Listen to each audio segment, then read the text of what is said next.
আমাদের বুধার মাঠে ভিড় জমেছে, বসেছে মেলা, দেখতে যাব তুমি আমি।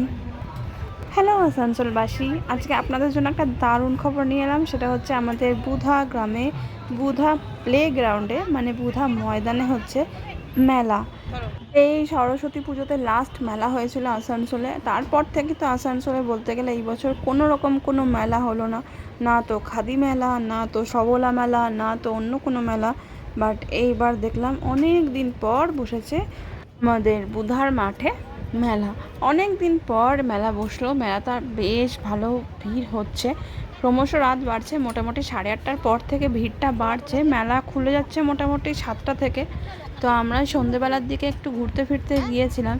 মেলাটা দেখলাম বেশ ভালো আকর্ষণীয় হয়েছে। প্রত্যেক বছরই এখানে মেলা বসে, কিন্তু এই বছরের মেলাটা একটু বেশি সুন্দর হয়েছে। অন্যবার একদমই খালি খালি থাকে। এই মেলাটা সেরকমভাবে পপুলারও নয় ওই জন্য। কিন্তু এই বছর দেখলাম মেলাতে বেশ অনেকগুলো স্টল এসছে। অনেকগুলো মানে খাবারের দোকান তো অনেকগুলোই ছিল। আর ওনারা নিজেরাই বলছেন যে প্রথম 2-3 দিন অতটা ভিড় হয়নি, কেন লোকজন জানতে পারেনি। বাট আস্তে আস্তে এখন মেলাতে কিন্তু প্রচুর ভিড় হচ্ছে। আর মেলাতে আবার দেখলাম এই বছর পিৎজা বার্গারের স্টলও বসেছে। এবার যেই কালে আর অন্য কোথাও আশেপাশে সেরকম মেলা হচ্ছে না, সেই কালে কিন্তু এখানে ভিড়টা আর কি হচ্ছে। আর যেহেতু গরমকাল, সব মানুষই মোটামুটি হাঁটতে চলতে গিয়ে একটু মেলা ঘুরে আসতে ভালো লাগবে, সে কারণে মোটামুটি সবাই যাচ্ছেন। আর আপনারা দেখতেই পাচ্ছেন এখানে কত রকমের স্টল বসেছে।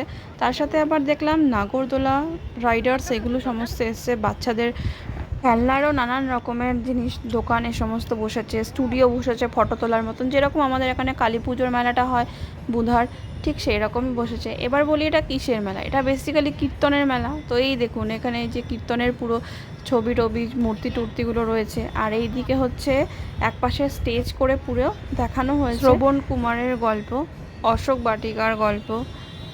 বনবাসে থাকাকালীন লক্ষণ যে অসুস্থ হয়ে পড়েছিলেন, মৃত্যুশয্যায় ছিলেন, সেই থেকে উদ্ধার পাওয়ার গল্প, সমস্ত কিছু এখানে সুন্দর করে মূর্তির সাহায্যে, থিমের সাহায্যে ফুটিয়ে তোলা হয়েছে।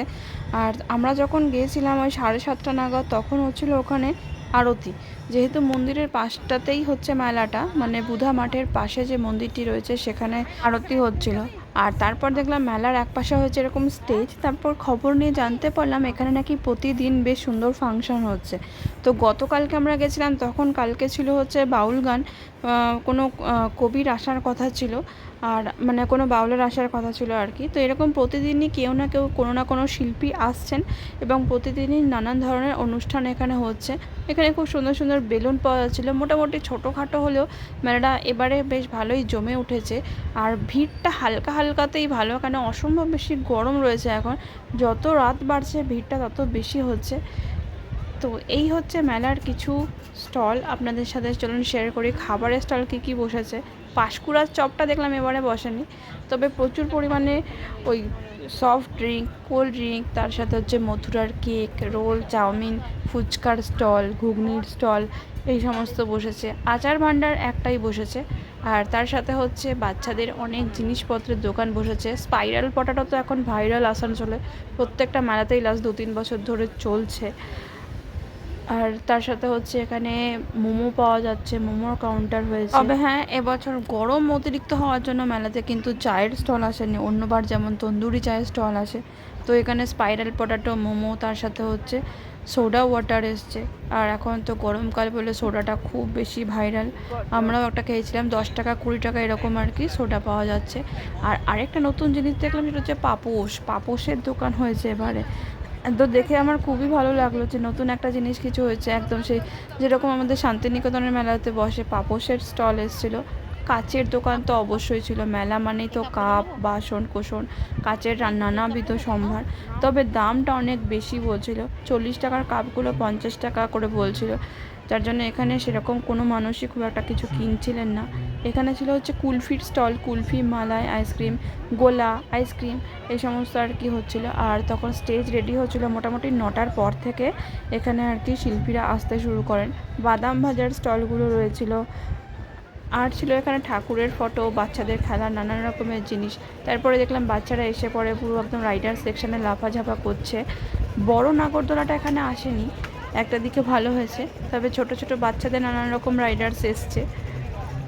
তবে হ্যাঁ, মেলাতে দাম একটু বেশি নিচ্ছে। যেমন ধরুন 20 টাকার ফুচকাতে মাত্র 3টে করে দিচ্ছে। 10 টাকার ফুচকাতে যেখানে আমাদের এখানে 4টে দেয়, 20 টাকার ফুচকাতে আমাদের 3টে করে দিচ্ছে। দেখলাম দাম অনেকটাই বেশি নিচ্ছে। যেহেতু আর অন্য কোথাও আশেপাশে মেলা হচ্ছে না, সেই জন্য কিছু বলার নেই।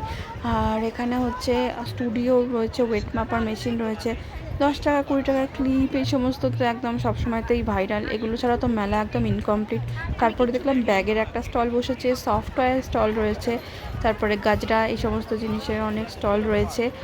আর আরেকটা কথা বলি, যে এই মেলাটা অ্যাকচুয়ালি হচ্ছে কিন্তু বাবা লোকনাথের তিরোধান দিবস উপলক্ষে কীর্তন বসানো হয়েছে, সেই হিসাবে এই মেলাটা অনুষ্ঠিত হচ্ছে। অ্যাকচুয়ালি বুধা পেট্রোল পাম্পে বরফ কলের কাছে যে মন্দিরটি রয়েছে বাবা লোকনাথের, সেখান থেকেই কিন্তু অনুষ্ঠানের জন্য, মানে আগামীকাল যেহেতু 19শে জ্যৈষ্ঠ বুধবার বাবা লোকনাথের তিরোধান দিবস 3rd of June, সেই কারণের জন্যই কিন্তু এই মেলাটি অনুষ্ঠিত হচ্ছে। প্রত্যেক বছরই কিন্তু এখানে কীর্তনের মেলা হয়ে থাকে, বাট সেটা এরকম জমজমাট হয় না। এই বছর একটু বেশি জমজমাট হয়েছে দেখলাম। তো সে যাই হোক, মেলাটি চলবে হচ্ছে বৃহস্পতিবার পর্যন্ত। বেসিক্যালি বুধবার পর্যন্তই চলার কথা, বাট ওরা আরও একদিন এক্সটেন্ড করেছে। তারপরে 1-2 দিন হয়তো ভাঙা মেলা থাকবে। আর বাবা লোকনাথের তিরোধান দিবস উপলক্ষে মন্দিরে তো প্রসাদ বিতরণ হবে দুপুর 12টা থেকে, আর তারপর রাত্রি 8টার সময়তে হবে সন্ধ্যারতি, তারপরে পরমান্ন ভোগ বিলি করা হবে। তো সকলেই আশা করি আসবেন বাবা লোকনাথের মন্দিরে তিরোধান দিবসের দিনে পুজো দিতে। তো সেই পথে একবার ছোট্ট করে পারলে মেলাটা ঘুরে যাবেন। আর এখানে কিন্তু বসে নরনারায়ণ সেবারও একটা ব্যবস্থা করা হয়েছে আগামীকালকে। যাই হোক, বুধা গ্রাউন্ডের এই মেলাটা এখন চলবে আরও 2 দিন। যেহেতু আমি গতকালকেই গেছিলাম রাত্রিবেলাতে, তো সেই জন্য আজকে এই ভিডিওটা আপলোড করছি সকলের সুবিধার্থে। যদি কোনো কোয়ারিজ থেকে থাকে তাহলে আমাকে কমেন্ট বক্সে বলতে পারেন। আজ এই পর্যন্তই। আসানসোলবাসী চাইলে একবার অন্তত মেলাটা ঘুরে যান, দেখে যান কীর্তনের মেলা কেমন হয়। আর এখানে কিন্তু কীর্তন চলতেই থাকছে। তো আজ এই পর্যন্তই। সবাই খুব ভালো থাকবেন, সুস্থ থাকবেন, গরমে সাবধানে থাকবেন। দেখা হবে খুব শিগগিরই আরেকটা নতুন কোনো ভিডিওর সাথে। ততক্ষণ টাটা, বাই বাই। আর এই করতে করতে আমাদের মেলা ঘোরাও বলতে গেলে একদম কমপ্লিট হয়ে গেল। আর যখন আমরা মেলা থেকে বেরোচ্ছি, ঠিক সেই সময়টাতে হলো আসল ভিড়টা। মেলার আসল ভিড় হচ্ছে, যত রাত বাড়ছে ততই মেলাটা ভিড় হচ্ছে ক্রমশ। তাই জন্য মোটামুটি সন্ধ্যের দিকে গেলে একটু শান্তিতে ঘুরতে পারবেন, যেহেতু মাঠটা অনেকটাই বড়। আর মেলাতে ঢোকার মুখে হচ্ছে এই পোস্টারটা টাঙিয়েছিল, তো এটাও আমি আপনাদের জন্য শেয়ার করে দিলাম। বাবা লোকনাথের তিরোধান দিবস উপলক্ষে কিছু নোটিশ। কিছু ভালো লাগে থাকলে ভিডিওটি একটি লাইক করে দেবেন। আজ এই পর্যন্তই। সবাই খুব ভালো থাকবেন। দেখা হবে খুব শীঘ্রই। Tata, bye bye.